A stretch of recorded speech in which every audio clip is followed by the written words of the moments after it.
Hello, everyone, and welcome to the special interview session conducted by Bliss Point Studies. Today, we have with us Miss Simran, who has successfully cleared the Indian Economic Service Exam 2024 with an All India rank 6.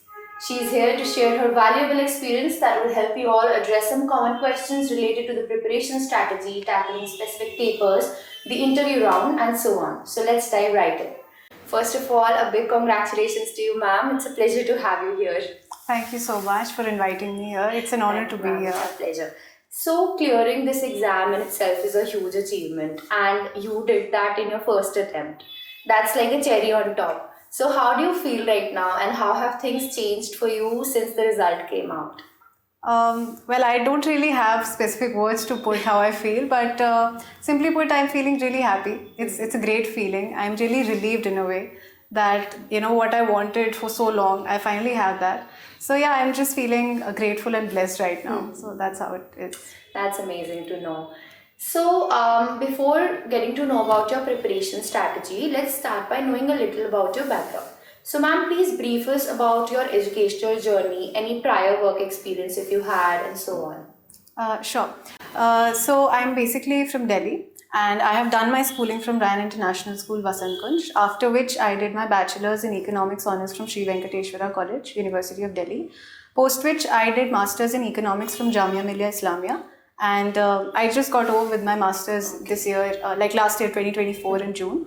And then I wrote my first attempt. I was, by God's grace, I was able to clear it. That's really amazing. And any work experience that I would like to highlight as such, this I also mentioned in my DAF, it has been this noteworthy internship that I got to do in Directorate General of Foreign Trade, Ministry of Commerce and Industry. So I think that really contributed to my profile building, to my personality in all, and it taught me a lot. So that's the basic background. It actually did. So, I also noticed that you completed your graduation the same year you cleared this exam. So, my question to you is, when did you actually start preparing for IES, and how did you balance it with your college studies? Given your college was also regular, right? Right. Yeah. Yeah, you're absolutely right. I finished masters in June 24 and December 24 I had cleared the exam. So I had started preparation right when I got into my masters. Like I knew that parts of my syllabus in my master's curriculum is going to overlap with the IAS syllabus, right? So I started preparing notes very sincerely right from the first semester onwards, and that is one of the reasons that I was able to actually clear in one go, and I had sufficient time to prepare. Then exam specific notes I started making from August 2023 onwards, and then it was a year-long process in which around 8 to 9 months was given to note making and revising those notes. And the last 5 months was writing test. Last of these 4 months, the last 1 month was devoted entirely to revisions and going through the tests over and over again. Okay, so that's really a smart approach. So, we know that in clearing such an exam, some sort of guidance also becomes important, be it in the form of test series. So, what were your sources of guidance in this preparation journey, and how did it help you? Right. So I really wanted to stick to very limited sources. Like there are n number of sources that are available. So I cut down on my sources. Like if I take an example of international economics, so I had done Salvatore in my bachelor's, and I also had it in my master's. So I just stick to that, and I made notes out of those regular books. The one that I usually prescribed by Delhi University, since I was used to those books. And whatever extra I was learning in my master's, I would just add on to those notes. I would append them accordingly. So I just limited my sources. I was not going into a lot of things, and like for newspapers also, I was just reading one paper for general news, and then I shifted to a paper like Mint or Financial Express for economic specific news later on. Okay. So This also means that you were not only covering the Indian economy related news, but also you were covering the general current affairs also. Okay. Right. All right. So, since we are talking about guidance already, I'd also like you to highlight how Bliss Point helped you in your journey. In what specific ways did we help you in your preparation? Right. So I had enrolled for the interview guidance program at Bliss Point. So I had given mock interviews at this institute, and I was also part of the guidance session on how to fill the DAF. So that actually helped me a lot in refining my body language, the way I would speak, improving my confidence levels, and in general the questions which could be expected. So I think, and in fact, I would say that the reason that I've cleared this exam, most part of it is coming from my interview marks. So it has been an essential part of the preparation. We're glad we could help you there. So we know that the exam spans for 3 days with 6 hours of writing each day, which can be very hectic. So how did you prepare yourself both mentally and physically to not only handle that pressure but give your best in those 180 minutes? Right. See, as I said that the last months of my preparation were the ones where I was giving a lot of myself into. So I was not actually resting in those last 2 months, because I remember in the month of May I had my end semester exam for masters. So I was completely occupied with that, and then I had 20 days for the month of June before the IES exam was there. So then I was constantly I wasn't writing in those 20 days, but I was revising again and again. So that physical preparation that goes into it is when you write those tests, because when you sit for 3 hours, so you actually gain that practice, whether you're able to concentrate for 3 hours, whether you're able to write for it. So the physical preparation is as many tests as you write, that is going to help you, and the mental preparation is the day you actually get this resolve that I want to clear this exam. So mental preparation is step one, and then physical preparation you can only have by the number of tests you write. And revision and just writing. Right. And also I would highlight that since I was already doing my masters, so I had to write papers, I had to write tests and everything. So I was constantly in this habit of writing. Plus, as a student, I have this habit of learning by writing only. So writing was not a problem for me. I had good stamina to write. Okay. So I want you to recall the time when you just initially started writing for IES papers. For suppose it's a 20 marker question if we talk about. So initially when you just started writing it, how much time did it take then versus just like 1 month or 20 days before the exam, how much time a 20 marker then took? This is actually a good question you asked. This will put things into perspective a lot. The first test that I attempted, it was as late as 25th February. I even remember the date. Okay. Since, So that's the first test I wrote, and the first question I attempted was a 20 marker. And you won't believe, I took 40 minutes on one question. I was never able to complete that paper, and I scored very low, abysmally low in that. And but with practice, right before the exam, I was able to complete a 20 marker question in like 18 minutes or so. Okay, that's amazing. So this gap you covered in the duration of just few months of practice. Right. Okay. See, actually, what I realized was that I was taking 40 minutes trying to structure the answer, trying to recall. So the knowledge part was lacking. Yeah. It wasn't that the speed was low or that I was out of practice of writing. So once I got into revisions and I started learning things more, so I was able to write faster. So I would say the trick to write in time and the trick to write fast is how much you're able to recall, how much you're able to retain. Absolutely. Because if you're wasting a lot of time trying to think, that also gets adds up. So that is one issue. Yeah, so what they said in that movie 12th Fail, your writing speed should match with your Thinking speed, right. Absolutely.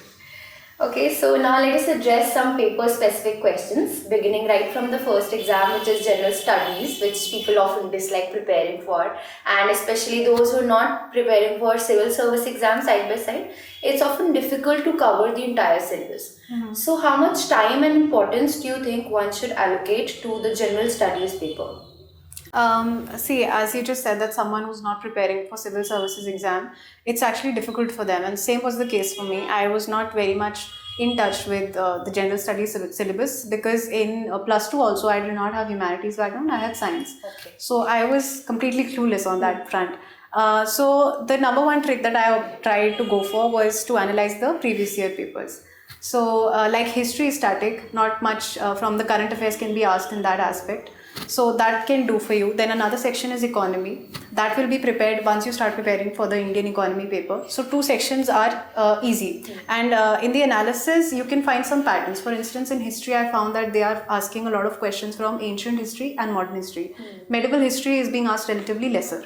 So you can tilt your preparation in that direction. Then for geography, I find that questions are more application based, I would say. So like they won't ask you what is a cyclone. They will probably, if there is some major cyclone that has happened over the year, then they will ask something related to that, that what are the challenges and how can we, what are the solutions for that. Like last year it was all about El Nino. So I was expecting that a question on El Nino is definitely going to come. So first you study what is El Nino, what are the consequences and the economic aspect of it. Then to enrich your answers, you can either try to draw a world map by hand so that you can show the direction of currents. This will fetch you 1 or half mark extra, and that makes all the difference.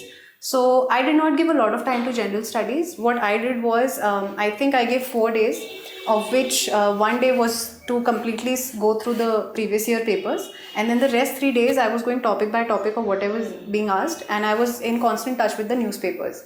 So I was able to predict also questions like, okay, they might just ask one nation, one election, and that actually came. Yeah. So reading the newspapers and going through PYQs is the way for GS. So your major sources of references for this one was, apart from newspaper, and what else did you follow? See, when I saw the topics in PYQs, I would just simply Google it down and I would write one word ahead of it, UPSC. Oh. So there are a lot of links that will be generated. So you can pick any of those and they will give answer in a very systematic manner. Like what is the issue, why is it coming, what are the benefits, what is the way forward, and what are the challenges. So that covers a lot for you. So for every single topic, you prepared for around 20 marks of the content, or just a 5 mark? No, I was preparing around 10 marks, not 20, not 5, around 10. And plus, I feel that the questions tend to get repeated. Like I saw this question on Jainism and Buddhism. It's being asked quite a number of times in the history section. So if, as I said, if you just write this keyword UPSC in your search bar, then the links that will be generated will only be of these institutes which are providing coaching. And these institutes are making their material from NCERT or the standard books only. So it will save you a lot of time on going through the pages of these books. Right. Okay, so now moving on to general English. How should one attempt this paper, first of all, along with answering that, how did you prepare for it? Right.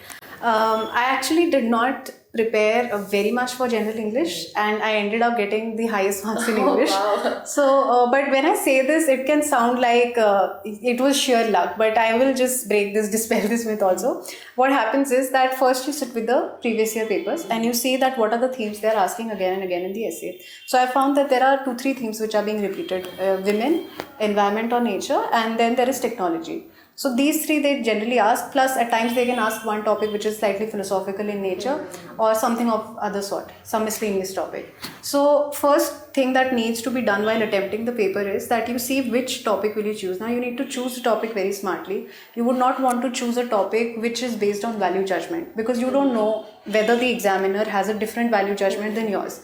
So topic on which there is a unanimous view, like women empowerment, everybody agrees with that. So it's a safe topic, you can go with it. Nature, similarly, the same thing. So you find these 3-4 topics and you have some lines or some body prepared on it, like what are the challenges, have 1 or 2 statistics, not more. In essay it's not very appreciated also. Have some schemes of the government if needed to write in the answer, since you're writing for a civil services paper. So that helps, and the choice of essay is very important. Now, how do you go about writing this? So the reason I was not devoting much time into writing essays was that since childhood, I have been put into this habit by my maternal grandfather that you should read more and you should write a lot. So I remember, I think I was just 5-6 years old and I was being told to write some paragraph or whatever you saw in the park today. So I have been into this habit of reading and writing a lot. So I tend to write for myself, like I maintain a journal and things like that. So my skills have been polished over the years. So it's years and years of training that has come in handy, that has come in help. So that is why I was confident that I can manage an essay. It's not a big deal for me. And the important thing is that once you manage your writing skills, you are targeting 70 marks out of 100, because 30 marks per essay, 30 for Pressy and 10 for paragraph. So if you can manage that much, it definitely puts you in the race. So the overall strategy for GS and GE, my mind had that out of 200, I need to get 100, and I got, I think, 97 in total. Okay. So, and I was expecting 60% needs to come from English, 40 needs to come from GS, because I was weak on GS. Okay. So, and that is actually how it played out on the final day. So I was really happy about that. That's some amazing strategy there. Okay, so when we speak about general English and general studies, then the role of newspaper, how important do you think it is for just getting an edge in general English answers, maybe the essays and all. Is it so that if you write current affairs, then you will fetch more marks? See, newspapers definitely plays an important role. Even if I remove the aspect of GS and GE papers, then it makes you an informed individual and a responsible citizen of the country, because you'll be an officer someday, given you clear the exam. So you should be aware of what is happening around you. So newspaper reading is important. It needs to be done. In fact, I will share this incidents with you. Prior to 2023, I was someone who would open the newspaper just to read the horoscope or just to solve that Sudoku and that comic strip of Calvin and Hobbes. Just these three things. So then eventually I started feeling that since I am pursuing masters in economics, I should at least read the economy page. So I started reading economy, and editorial I would read if there would be some nice article I would read, not by like I have to do it for an exam. Then once I started getting into preparation, I felt that let me cover the entire paper and let me see how it feels. So then you develop that habit. It's not very difficult. And as you said, that mentioning current affairs in your answers definitely adds to value, because see, the GS paper is going to be set based on what is happening in the year. So apart from the history section, the rest three sections are important from that point of view. And in your essay, if you can add some case study related to whatever topic you're writing on, then these such case studies do get reported in newspapers. In fact, I would say that for essay, if you struggle on finding some good lines to start or end or some quotation, then if suppose you are preparing for a women related essay, then pick up the paper on International Day of Women, and there are very beautiful editorials that are there. You will find some line which is going to strike a chord within, and you can keep that for your essay. So if you are not creative by yourself, you can use the newspapers in such a way. Okay. So moving on to GE1 now, there's actually a conflicting opinion on that. Some people find it to be very scoring, but for general people, it's actually quite rigorous because of the numericals part. So which side were you on, first of all? I was, during the mock test, I was on the first side. Okay. On the final day of exam, I was on the second side. Okay. So of course, getting a hang of numericals requires a lot of practice. But for those people who have their exam in just few months and they are quite weak at numericals, what advice do you have for them to maximize their score in this particular paper? Right. See, so the syllabus is like first you have microeconomics, and then you will have part B, which is comprising of mathematical methods, statistics, and econometrics. Right. So for me, the strategy that I followed was that I was focusing more on the second part because I'm more comfortable with numericals and all. So I went with the econometrics part, statistics, and maths part, like linear programming and linear algebra and everything. I did not give much attention to microeconomics. In hindsight, I feel that it should have been the other way around, because microeconomics questions I feel are more direct. They cannot twist it much. And if you see the trend over the years, the level of difficulty in econometrics questions particularly, it has been increasing, skyrocketing, if I can say. Like I feel in the year prior to my attempt, there were some candidates who were saying that the questions were of such difficulty that people pursuing a PhD would find it difficult. So that is a gamble, I would say. So I would say the best strategy would be to focus on the microeconomics, because it's more straightforward, it's more related to your field of study, and plus you can score more in that area. So for numericals, I would say pick up the previous years, see what numericals are coming, and try to solve them on your own. If you cannot, no harm in that. You can see solutions, they are readily available. You can ask your mentor or guide. You keep a notebook maintained for that, and you keep looking at it over and over again so that you don't lose touch of it. And microeconomics can be prepared the same way we prepare any other macroeconomics or international. So I think that would be the best strategy for paper one. Okay. Now we talk about GE2. Its syllabus is quite vast, the macroeconomics, growth and development, international and all. And sometimes you can encounter a question in which there's a lot to write. Right. And candidates have to think like, what part should I pick up and what best part should I write in that word limit? So how should one decide upon that? You just said it very rightly that the syllabus is vast for paper 2. See, paper 2 is spanning international economics, macro, development, growth, and financial markets. Broadly, this is the syllabus. So for me, the first thing that I picked up was one that I was familiar with and the one my college curricula was following. So it was macroeconomics and international economics for me. So I made good notes out of it and I was very sincere. Plus, I was able to actually see how much I know because I was giving tests in my college also at the end of every semester. So that was one advantage that I had. Now, as it is for answer writing, right, you're very right that there is a lot to write in that and to choose as to which points do we need to write. So I would say that stick to what the question is demanding. Because see, at times what happens is that suppose there is a question on financial inclusion. So, and the question is asking for what are the schemes or steps taken for financial inclusion. Now, if I spend around 80 to 90 words just explaining what is financial inclusion, then I am not answering the demand of the question. So you can probably just write one line that financial inclusion includes credit, pension, banking, and other things. And then just start away with the schemes that are there. So you can be creative with your introduction and your conclusion, but make it very concise. It should not be covering the major part of the answer. That is the advice I would give. And also, if you could specify which sources you followed for this paper. See, I stick to the traditional books. Like for international economics, I had Salvatore. Then there were some topics that are not mentioned in Salvatore I was not very comfortable with, so I shifted to Krugman for that, like specific factor model. For development and growth economics, the notes which I had made back in my bachelor's days and the ones that I was making in my master's, so I was sticking to the books that were mentioned in my curricula as per the university rules. So I felt they were sufficient. For macroeconomics, I had Blanchard and Dornbusch Fisher. The same I had in my bachelor's days, and I was not going to very different books for these things. Okay. So that's, I think, one thing which candidates must keep in mind. That is to limit the books to those you're comfortable and with. familiar with. Right. There is no one perfect book for it. No. There is no one perfect book. Whichever you have some experience with, try to stick with that until your experience has been very bad with it. If you feel that I've read this book end to end but I could not make much sense of it, then do shift. Otherwise, picking one topic from different books is not going to help. Absolutely. So now moving on to Indian economics, which is the last paper, and its syllabus is also really vast. So what should be the general strategy in attempting the questions? Because this paper is quite lengthy. And again, you have a lot to write. So there's also another question which follows that: do we need to follow that intro body conclusion method, or can the candidates use pie charts or any charts and flow charts in answering that?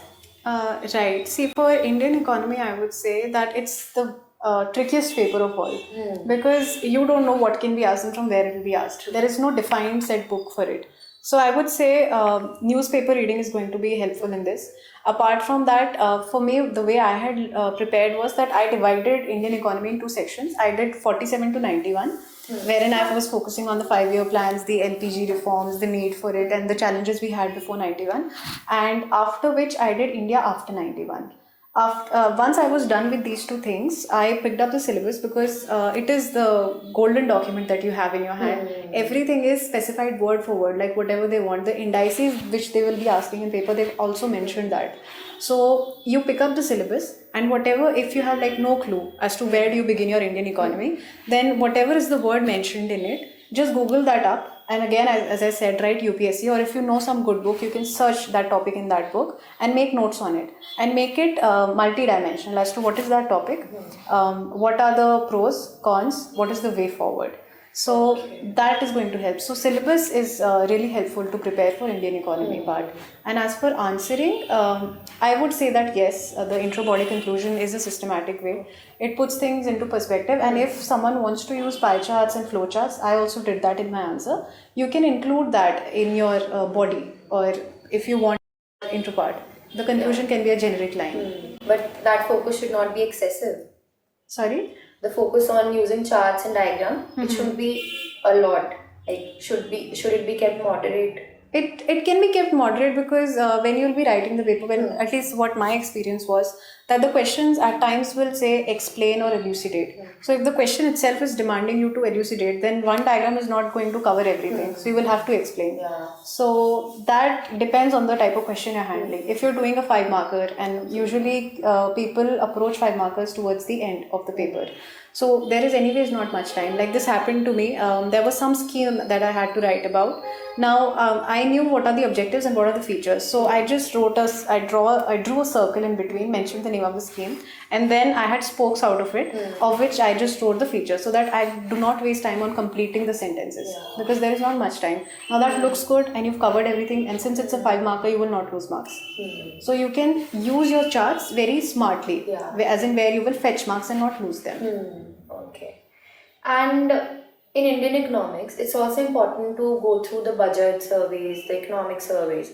So, does one need to refer those end to end or just pick specific important parts out of them? See, ideally, you should do them in detail. You should do them end to end. But as for my experience, I was only able to do budget in detail, like word for word. I did budget through and through.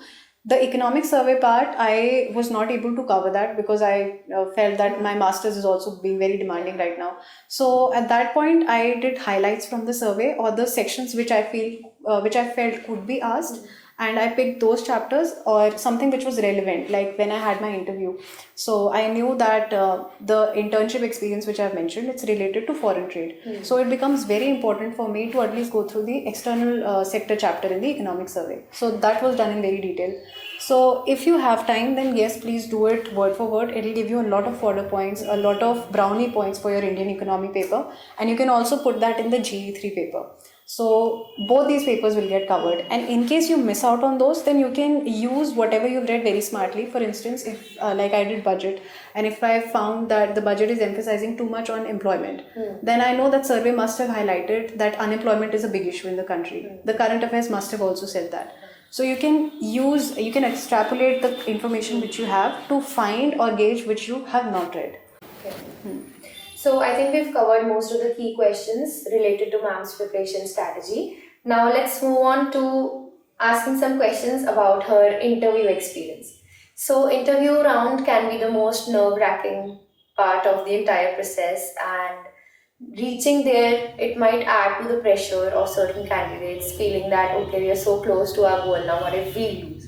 So this pressure, it's normal, natural.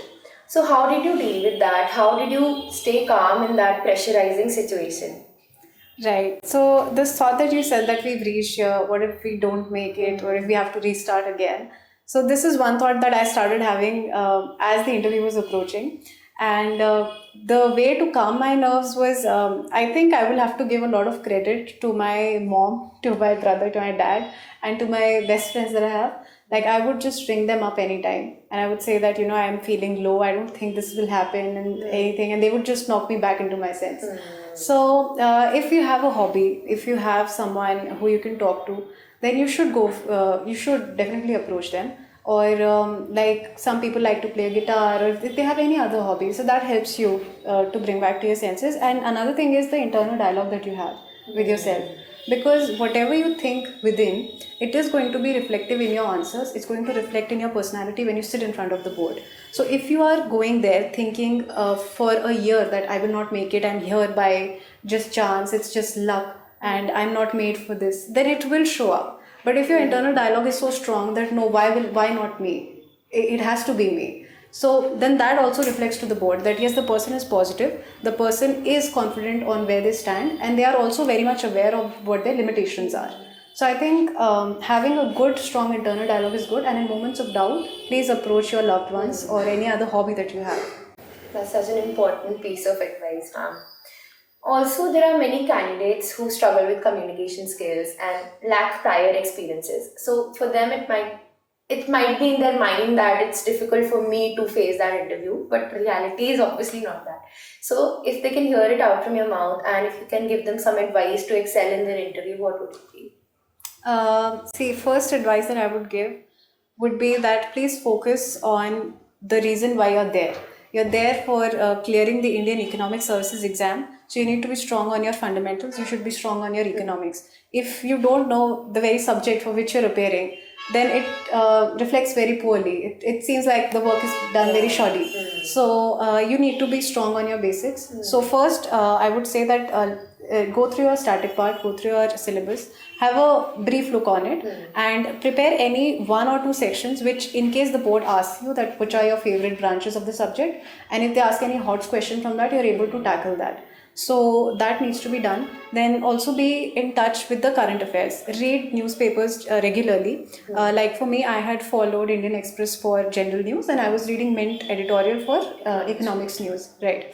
So newspaper is the second thing, and third thing is the personality and the body language that you'll have. Now this is something which is a long journey. This cannot be done overnight. So if you feel that during preparation, once you start preparation, it is very natural to feel that we need to find some escape. We need to have some hobby, some interest. So whatever it is, like for me, I had mentioned that I like to watch anime Okay. and I like to strength train or swim. So whatever it is, don't look down on it because that is something which is going to keep you in the right sense throughout your preparation. And that is also something which is going to add to your personality when you mention it in your DAF.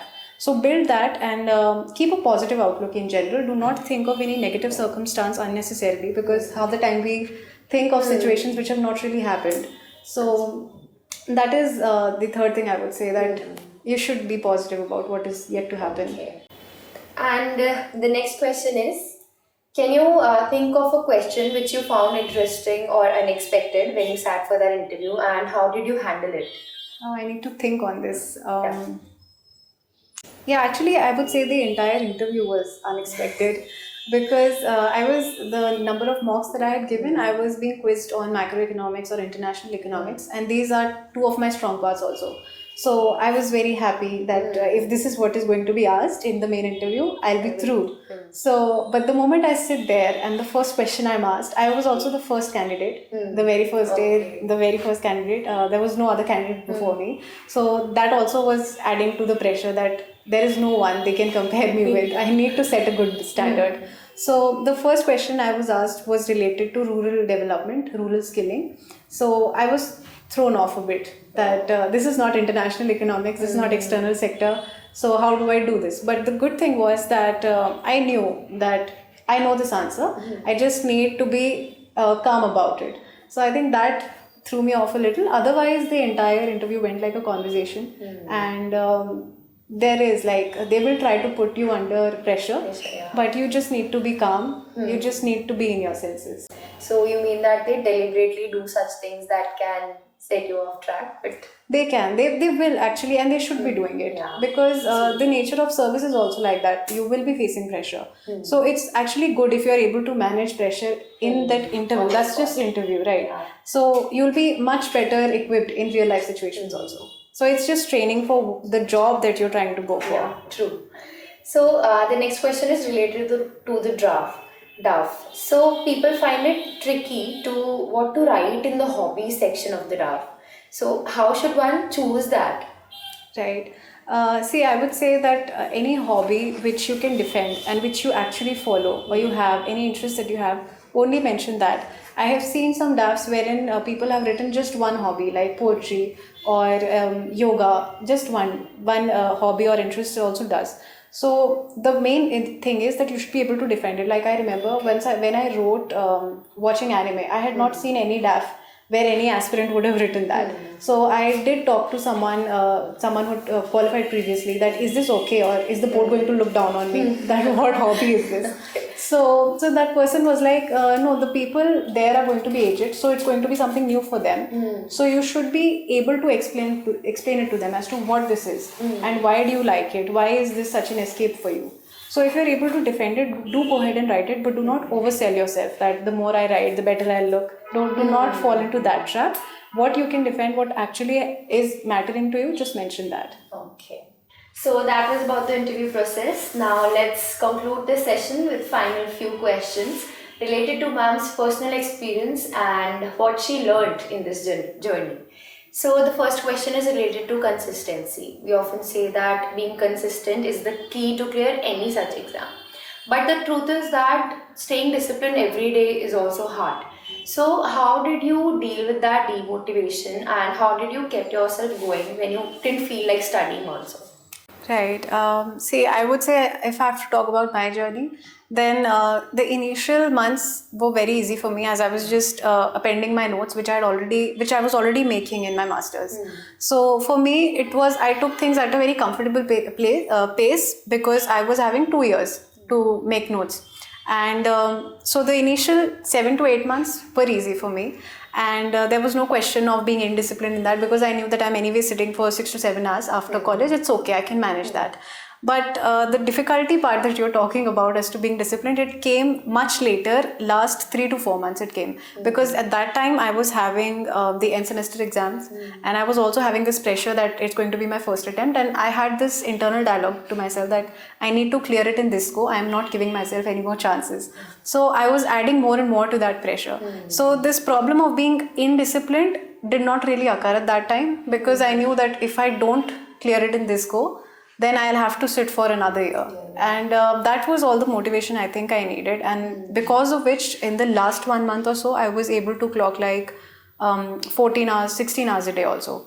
So in the end, I started pushing myself really.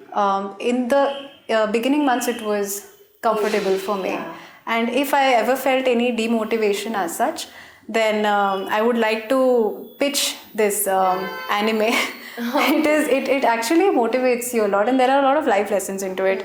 So one, my brother is a really wise person, even though he's younger than me. So I would often go to him and I would talk to him that, I'm feeling low and anything. And he's a very jovial person, a very wise person.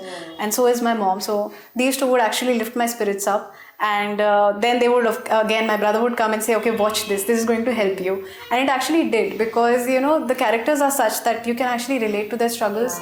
You actually feel seen when you see such shows. So I feel that any demotivation that would come, that would also vanish if I could recall any good dialogue.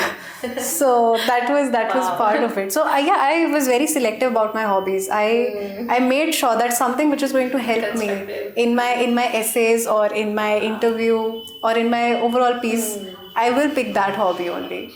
So And it actually did. It actually did. It really did. Right. Okay, so the next question is related to self-doubt. This was your first attempt, and you might have had that thought that, oh, people take multiple attempts to clear it. Then why will I clear it in the first attempt? So did you have that? No, not really. I will tell you why. Because if you hear these toppers talk who have cleared in multiple attempts or more than one, the very statement with which they begin their answer on this question is that in the first attempt, I was not attempting it very seriously. I was not very serious. In this attempt, I was serious and I had luck, I made it through. So actually what happens is I feel that people have this filter. They are not able to hear that first part, that I was not serious. Absolutely. So if you're serious in the first go, then I don't see any reason you might not clear it. Unless you don't have the knack of writing answers. So I would say that if you are serious enough, if you are able to give, I had a comfortable pace, but then that pace was 2-3 years. It was not like overnight it happened, right? So if you're able to discipline yourself and if you're able to have this resolve in your mind, along with constant practicing of tests and answer writing, that is very important, because that is going to give you this notion as to where you stand. So if you have that, then I would say there is no question of self-doubt as such. You can actually make it through in one go. The more discipline and input you put in, then Right. it's inevitable to crack this exam. Right. Okay, so in your opinion, what specific aspects of your preparation strategy you think set you apart and helped you succeed in this first attempt itself, unlike other people? That's a good question. See, first thing I would say is that I have been a very sincere student since my school days. So I picked up economics in 11th grade as a separate subject that I want to see how it is. And that's when I actually developed. So in spite of having a science background, I switched the lane to economics honors because I found it to be very interesting. Then in bachelor's, in my 12th grade or in my master's, I was a very sincere student. So I had proper notes and I was learning for all those semesters by writing. So I had writing practice. I had proper notes, because of which there was not much need for me to go back again and again and revise the basic concepts. I only had to see things wherein I felt weak or something that was addition to the syllabus of IES. So that was one thing that I felt that I made good use of my college days and my school days. And another thing I feel is that I did a lot of writing practice. Like I was writing tests, so I would also write the questions which were in choice. So I would submit the ones that I had to submit, but I would also write the questions that were in choice. So then I would go through the model answers, I would compare my answers to others, and then I would see where I'm lacking. So that analysis and that writing practice is, I think, what set me apart.